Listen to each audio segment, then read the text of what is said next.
বাবা যখন আমার দিকে তাকিয়ে থাকে মনে হয় যেন এক মালিক তাকিয়ে আছে তার ফলনহীন গাছের দিকে, যে গাছে ফল ধরেনি কিন্তু দিনের পর দিন যত্ন নিয়েছে, সেচ দিয়েছে, ছায়া দিয়ে রেখেছে, তারপরও ফল আসেনি। আমিও হয়তো বাবার সেই ফলনহীন গাছ। যে স্বপ্ন তিনি দেখেছিলেন আমার চোখে তা হয়তো এখনো পূরণ হয়নি, তবু বাবা হাল ছাড়েন না। আমার ব্যর্থতার ভেতর দিয়েও তিনি খোঁজেন আশার আলো। তিনি জানেন গাছ আজ ফল না দিলেও কাল হয়তো ফুল ফোটাবে, আর সেই ফুল থেকেই আসবে মিষ্টি ফল। বাবার চোখে সেই গভীর দৃষ্টি আমাকে শিখিয়ে দেয় ভালোবাসা কখনো স্বার্থের জন্য না।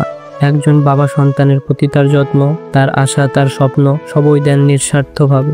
হয়তো আমি তার আশা মতো কিছু করতে পারিনি, কিন্তু তিনি এখনো বিশ্বাস করেন তার সন্তান একদিন সবকিছু বদলে দেবে।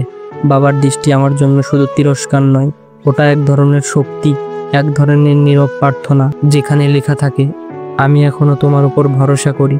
তাই বাবার চোখে চোখ পড়লে আমি নতুন করে বাঁচতে শিখি, নিজেকে নতুন করে গড়তে চাই, যেন অন্তত একদিন বলতে পারি বাবা তোমার গাছটা আজ ফল দিয়েছে।